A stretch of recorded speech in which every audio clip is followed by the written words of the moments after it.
Hey guys, and welcome to the show. My name is Henry Lee, and I am a neuroscience student.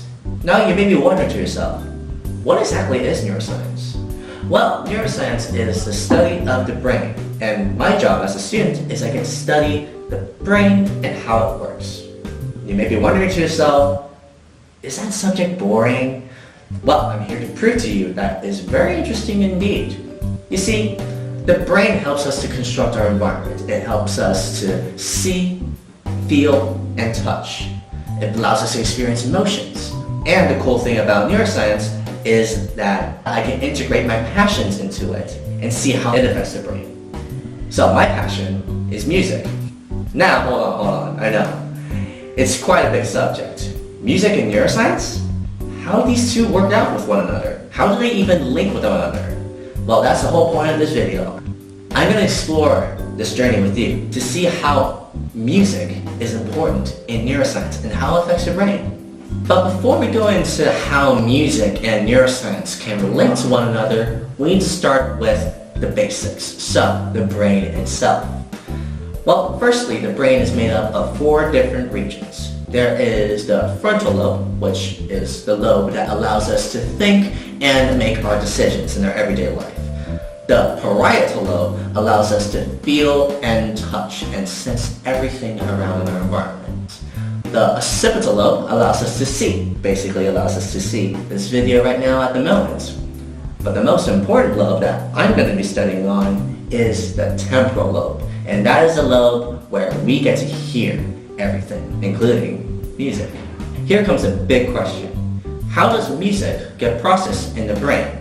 Well, music is just like any other sound. It needs to get into our ears, into our eardrums, and then straight up to our brain, where we can process that it is music. But what's the difference between music and just pure noise? How can you differentiate music and noise? Well, the difference between noise and music is sound waves. Now, sound is made up of airwaves in the air.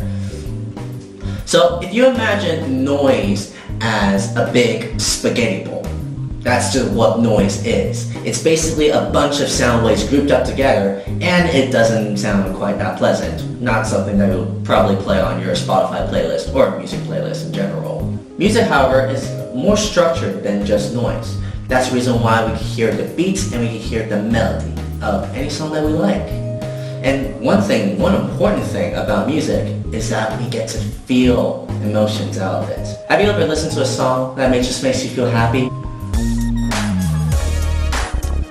Makes you feel sad? Say something, I can think about you. Makes you just feel very angry. Or it just makes you feel like a pop star. Well, that's what music does to you, and that's why our brains allows us to process that. So there actually are a lot of experiments out there that actually try to investigate music and its effect on the brain. One experiment particularly wanted to know whether music had an importance on performance or doing tasks. So in the experiment, they had the participants do one simple task, driving. And during driving, they would listen to either music or noise. What they found in the experiment was very interesting. There were some people who paid more attention to the road and focused on their task more when listening to music, while some people found music very distracting. The same interesting thing can happen with noise. Some people found noise incredibly useful while focusing on driving, while others find noise as annoying as it is. And so the results that they found was very conflicting. Some people did benefit from music, and then some people benefit from noise in general.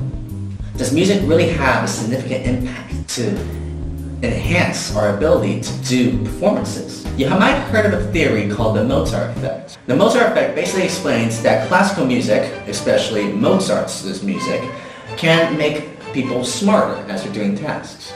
So they got a lot of experiments where they put participants in examinations, in the performances, and even things such as driving, and see whether or not classical music can actually affect it or not. The same results still apply. Some people benefit from music while other people didn't. The reason why for all these results is because everyone is different. Everyone is raised differently in how they perceive or how they hear music. Some people like music and some people don't. We're all individuals. So how do we start from that then? So next episode, we'll go into deeper of how music affects the brain. We're going to go back to when we're infants and children and see how the music affects us then. See you again.